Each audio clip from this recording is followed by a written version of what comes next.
حدیث پاک میں آتا ہے ایک فرشتے ہیں جن کا نام حضرت اسرافیل ہے.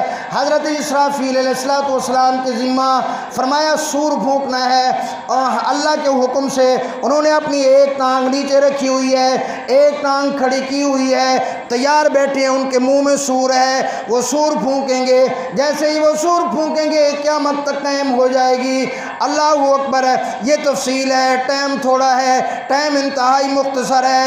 فرمایا وہ سور پھونکے گی، قیامت قائم ہو جائے گی. پھر سب سور پھونکا جائے گا. دوسرا، سب لوگوں کو اٹھایا جائے گا، سب لوگ قبروں سے اٹھیں گے، سب لوگ قبروں سے نکلیں گے، سب لوگ قبروں سے نکل کر میدان محشر کی طرف روانہ ہوں گے. وہاں اولیاء بھی ہوں گے، انبیاء بھی ہوں گے، صلحاء بھی ہوں گے، متقی ہوں گے، پرہیزگار ہوں گے، محدثین وہاں ہوں گے، علماء کرام وہاں ہوں گے، مفتیان کرام وہاں ہوں گے، قراء بھی وہاں ہوں گے، شہداء بھی وہاں ہوں گے، تاجر بھی وہاں ہوں گے، نیک بھی وہاں ہوں گے، بدکار بھی وہاں ہوں گے.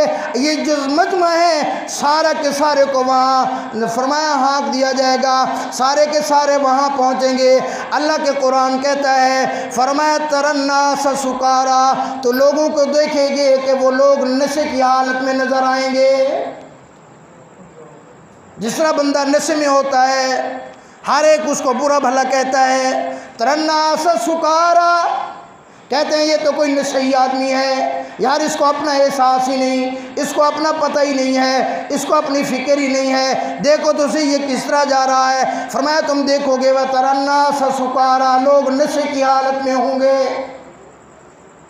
لیکن آگے اللہ خود کہتے ہیں وَمَا هُمْ بِسُكَارَى، بلا وہ نشہ نہیں ہوگا، صرف حالت نشے والی ہوگی.